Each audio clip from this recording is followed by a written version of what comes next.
Amma ba'du. Saudaraku, para alim ulama dan seluruh sidang Jumat yang dimuliakan oleh Allah Subhanahu wa taala, insyaallah. Mari kita berusaha terus untuk membersihkan diri kita ini, untuk meningkatkan amal dan takwa kita kepada Allah Subhanahu wa taala ini selalu.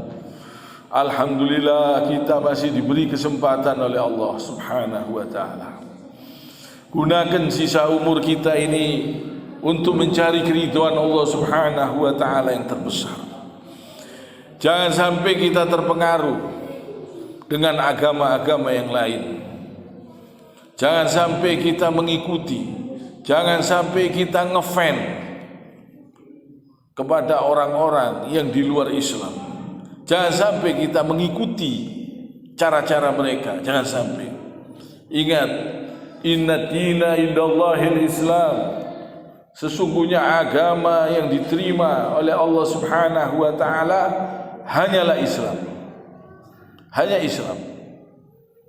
Islam artinya tunduk, patuh dan berserah diri hanya kepada Allah taala. Kita ini kalau betul-betul menjadi orang Islam yang sebenar-benarnya Islam, kita akan mulia. Kita akan mulia.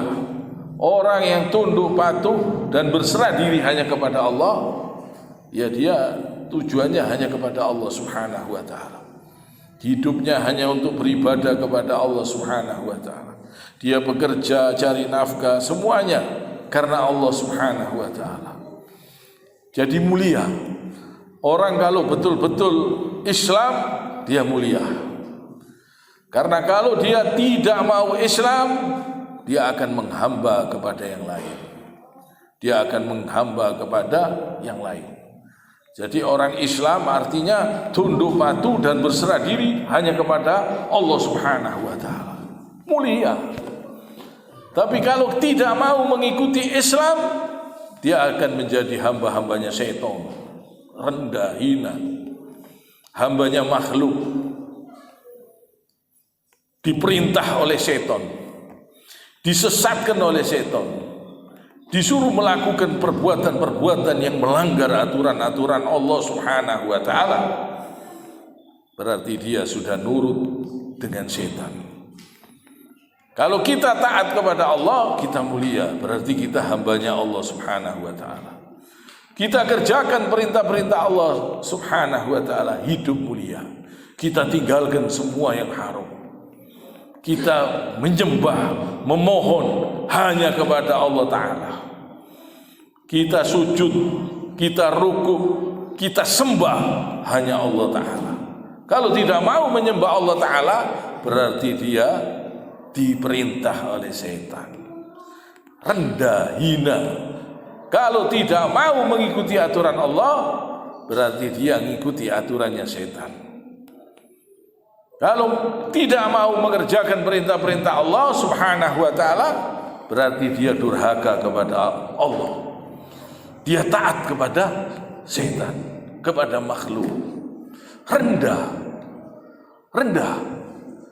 Karena setan hanyalah makhluk, ditaati, kadang dimintai pertolongan, hina, rendah. Tapi kalau kita menghamba hanya kepada Allah Subhanahu wa taala, kita mulia. Memang Allah taala Tuhan kita, Tuhan semesta alam. Kalau menghamba kepada makhluk, hina. Maka dari itu Islam betul-betul ajaran yang mulia. Wa may yabtaghi ghairal islami dinan fala yuqbala minhu wa huwa fil akhirati minal khasirin. Barang siapa yang mencari agama selain Islam, tidak akan diterima dan kelak di akhirat termasuk golongannya orang-orang yang rugi. Jadi alhamdulillah kita ini diberi Islam oleh Allah Subhanahu wa taala. Kita bersyukur, hidup kita diatur, disuruh meninggalkan perbuatan maksiat, disuruh meninggalkan perbuatan homer, perjudian, perzinahan, perbuatan-perbuatan yang rendah, perbuatan zalim, perbuatan-perbuatan yang durhaka kepada aturan Allah Subhanahu wa taala, semuanya itu rendah. Bisa membuat pelakunya terhina. Bisa hidupnya tidak mulia. Karena apa? Karena meninggalkan syariat Nabi Muhammad SAW bisa terhina. Jadi ini penting sekali supaya kita perhatikan. Kita ini diatur dengan aturan Allah Subhanahu wa taala, ini menguntungkan kita, membahagiakan kita, menyenangkan hati kita, pikiran kita, kalau kita betul-betul taat kepada aturan Allah Subhanahu wa taala. Tapi orang kalau melanggar aturan Allah Subhanahu wa taala, dia berbuat keji, berbuat dolim, berbuat zina, berbuat maksiat, dia tidak akan bisa merasakan nikmat ketenangan. Walaupun hartanya banyak, dia dalam kegelapan dan dibayang-bayangi dengan kematian. Tidak bisa hidup bahagia. Hidup di dunia hanya sebentar. Hidup di dunia ini hanya sementara. Kalau dibuat durhaka kepada aturan Allah Subhanahu wa taala, akan gelisah, bingung. Karena apa? Karena kita akan mati. Kita akan kembali. Kita hidup sebentar di dunia ini.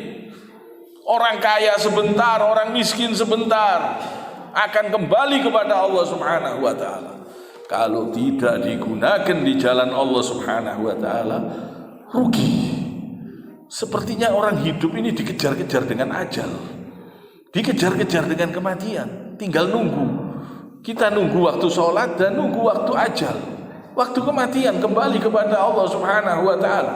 Bagaimana kita mau berpesta-pesta durhaka kepada aturan Allah?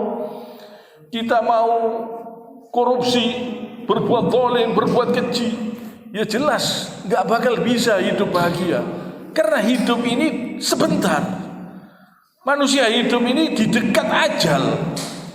Apalagi yang sudah tua, yang masih muda saja nggak tahu umurnya sampai kapan dia hidup. Yang anak-anak pun tidak tahu umurnya sampai kapan dia hidup. Ada yang mati waktu bayi, ada yang waktu SD sudah meninggal dunia, ada yang SMP meninggal dunia. Tidak ada yang tahu kapan kita mati. Maka dari itu gunakan sisa hidup kita ini betul-betul untuk bertakwa kepada Allah Subhanahu wa taala. Jangan berani-berani durhaka kepada aturan Allah Subhanahu wa taala, membuat pikiran gelisah, sedih, bingung, dalam kegelapan. Orang kalau melanggar aturan Allah Subhanahu wa taala ini, hidupnya tidak bisa tenang, walaupun hartanya banyak. Walaupun hartanya banyak, dia tinggalkan syariat Nabi Muhammad SAW, hidupnya tidak bakal tenang. Orang-orang yang merasa dirinya makrifat, terus meninggalkan syariat yang dibawa oleh Nabi Muhammad SAW, hidupnya akan dalam kegelapan, akan menjadi orang yang hina. Karena orang kalau sudah meninggalkan syariat Nabi Muhammad SAW, akan berbuat perbuatan yang zalim, yang keji, perbuatan yang haram, perbuatan yang dilarang oleh Allah Subhanahu wa taala. Dan ini ada akibatnya. Jadi hati-hati, jangan sampai kita mengikuti ajaran-ajaran makrifat-makrifat di akhir zaman ini banyak. Yang mana ajarannya supaya meninggalkan syariat yang dibawa oleh Nabi Muhammad SAW. Ini jangan sampai. Karena pemahaman mereka tidak sesuai dengan pemahaman Rasulullah SAW dan sahabat. Mereka pakai dalil, tapi memahami dalil, tidak mau mengikuti Rasulullah SAW dan sahabat, sehingga tersesat, sehingga meninggalkan syariat Nabi. Gara-gara itu, gara-gara pemahaman, sehingga meninggalkan syariat Nabi, sehingga berani ngemplang uangnya orang, berani berbuat zalim. Syariat disingkirkan. Kalau sudah syariat disingkirkan, perbuatannya akan melanggar aturan Allah Subhanahu wa taala. Ingat ini. Karena ini di akhir zaman banyak ajaran-ajaran makrifat yang menyesatkan. Banyak sekali di akhir zaman ini. Ini supaya kita hati-hati. Jangan sampai kita terpengaruh.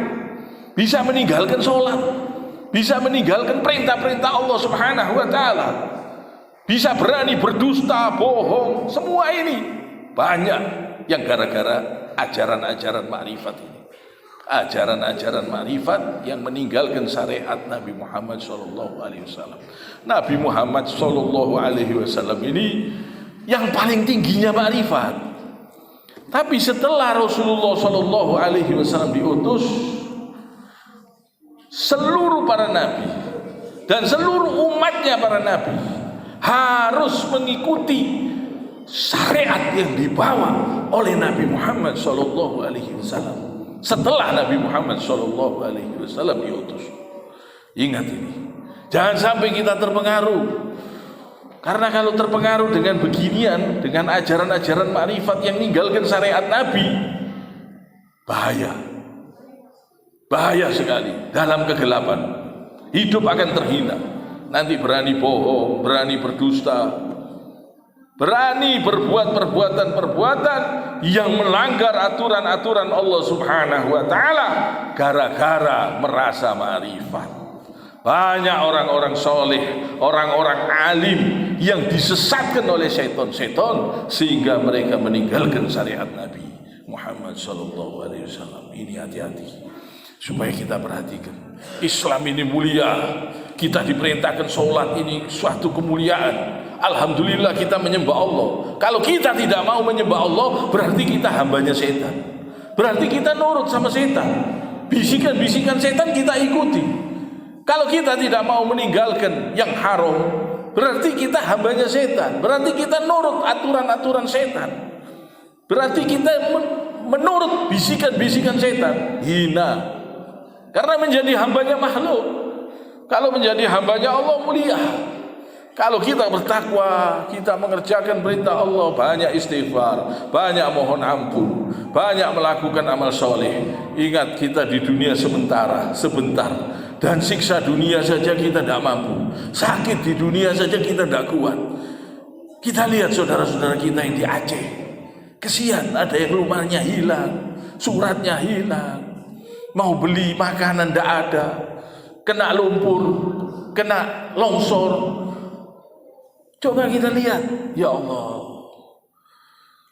coba kita renungkan berapa besar nikmatnya Allah. Itu buminya saja digeser, jalan buminya hancur semua, rumah roboh, rumah hancur, makanan-makanan hancur, digeser toh, ini bumi digeser. Sudah, manusia ini lemah, ingat, gak mampu menghadapi siksanya Allah, tidak kuat, gak mampu. Cari bahan makan sulit, mau bayarnya juga sulit, keuangannya juga sulit. Mau ngambil uang di bank, banknya sudah hancur, tidak bisa. Mau nyari surat rumah hilang, kalau kena longsor sudah habis. Ya, yang masih diberi kesempatan oleh Allah Subhanahu wa Ta'ala, gunakan waktu kita ini untuk betul-betul bertakwa kepada Allah Subhanahu wa Ta'ala. Ingat, kebaikannya Allah besar. Kita masih bisa ketemu keluarga, bisa kumpul, bisa tidur di rumah, subhanallah.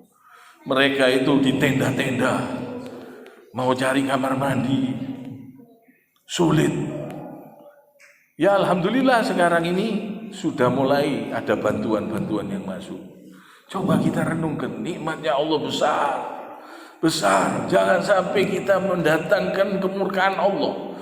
Jangan sampai perbuatan kita ini mendatangkan adab. Kita tidak mampu, tidak kuat, gak kuat kita. Usahakan syariat Nabi Muhammad SAW dikerjakan. Kiranya sampai di sini. Subhanakallahumma bihamdik, asyhadu an la ilaha illa anta, astaghfiruka wa atubu ilaik. Allahumma inna nas'aluka min khairi ma sa'alaka minhu nabiyyuka Muhammadun sallallahu alaihi wasallam. Subhana rabbika rabbil izzati amma yasifun wa salamun alal mursalin walhamdulillahi rabbil alamin.